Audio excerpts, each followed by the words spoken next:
Bonjour à tous, nous voici ensemble pour une vidéo du cabinet Landau Associés avec aujourd'hui un focus sur la loi Gatel relative aux communes nouvelles. Ce texte, dont voici les références, vient d'être promulgué. Que change-t-il pour les communes nouvelles?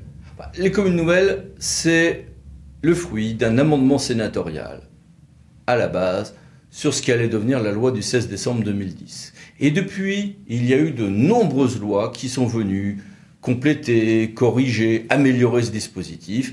C'est une nouvelle loi qui vise à améliorer le régime des communes nouvelles, portée par la sénatrice Françoise Gatel, soutenue par le gouvernement et par des parlementaires de tous les bords, ou à peu près, de l'Assemblée et du Sénat. Première modification introduite par cette loi, un atterrissage plus doux vers le régime normal, vers la strate démographique normale quant aux effectifs du conseil municipal. Aujourd'hui, quand je fais une commune nouvelle, pour le mandat en cours, je vais avoir le choix entre soit regrouper tous les élus municipaux des communes historiques dans le futur conseil municipal, soit n'en prendre que quelques-uns répartis à la proportionnelle selon un régime un peu spécifique.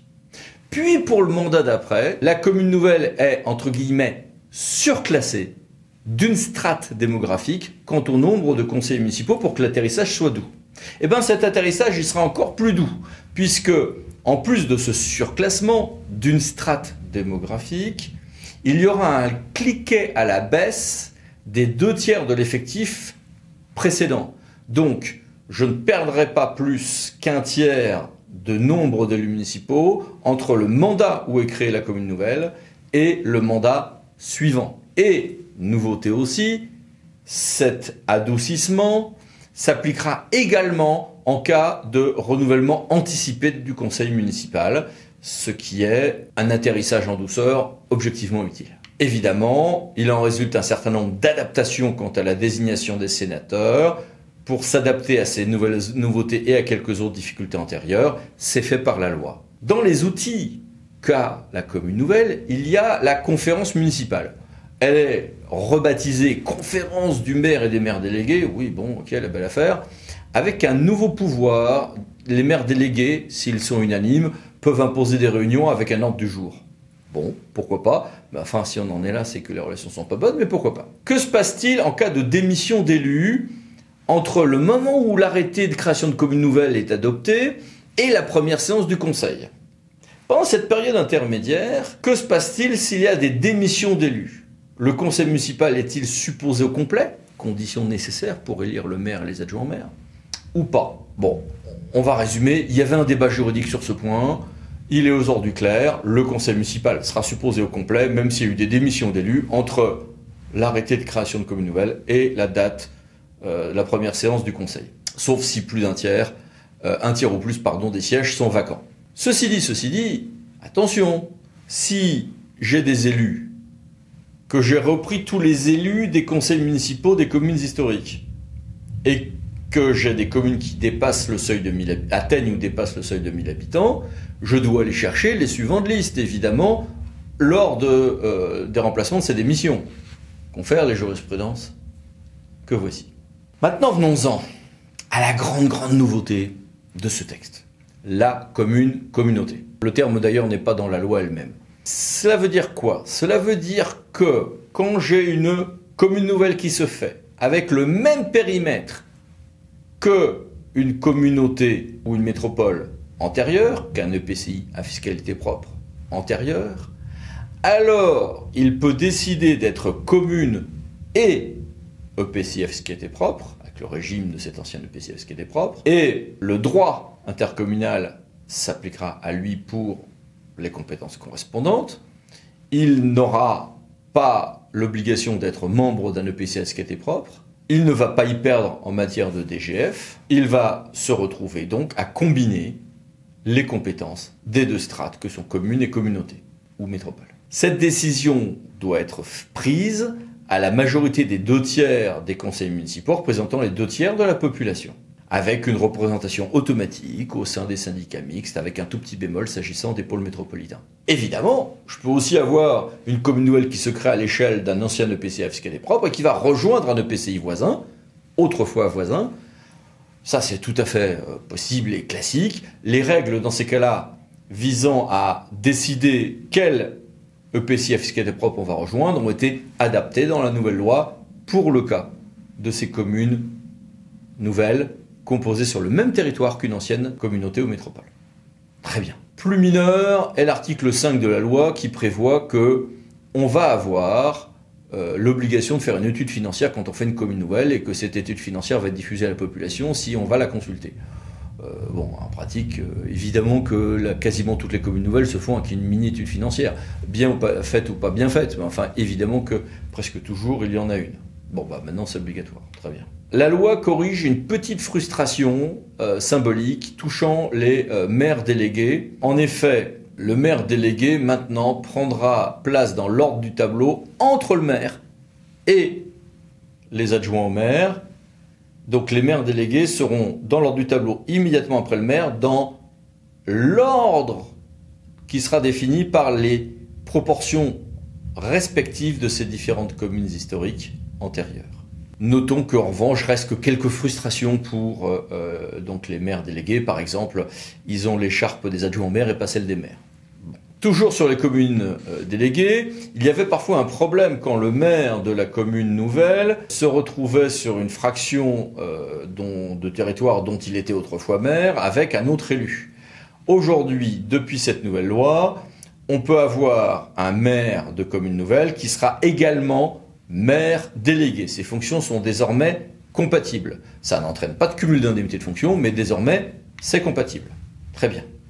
Autre assouplissement, la marche à gravir en termes de strates sera un peu plus facile pour certaines normes en matière de sites cinéraires, en matière de centres médico-social scolaires, en matière de bilan des émissions de gaz à effet de serre.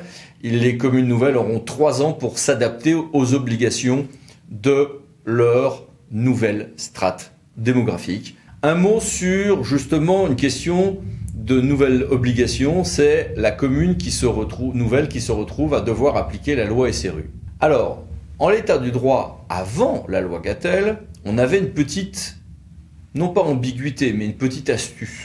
On a l'article L302-5, grand 5 du Code de la construction et de l'habitation, qui nous disait que les communes nouvelles appliquaient évidemment la loi SRU, mais que évidemment il y avait 2-3 éléments notamment statistiques à établir. Très bien. Mais quand on regardait le 302-7 de ce même code, on voyait que la commune nouvelle était exonérée des pénalités loi SRU pendant 3 ans. Alors évidemment, ça pouvait entraîner un certain nombre de difficultés ou d'incompréhension.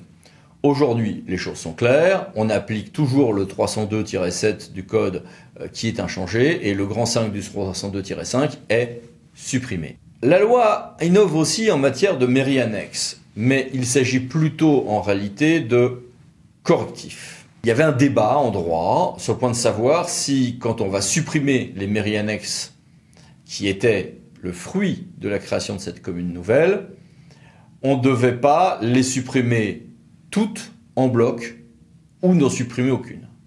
Désormais, l'article 10 de la loi permet clairement la suppression d'une mairie annexe avec quelques ajustements pour ce qui est de l'état civil qu'on peut reporter sur une autre mairie annexe si le maire délégué et le conseil de la commune déléguée donnent leur accord. Toujours sur la mairie annexe, on pourra plus facilement, assez naturellement, se réunir. Aujourd'hui, c'était limité à des cas exceptionnels. On pourra maintenant se réunir dans les mairies annexes concernées, qui sont souvent des anciennes mairies de communes historiques, sous réserve d'une information de la population 15 jours avant, et qui ont au moins quand même 2 réunions par an qui se déroulent dans la mairie de la commune nouvelle, bien sûr.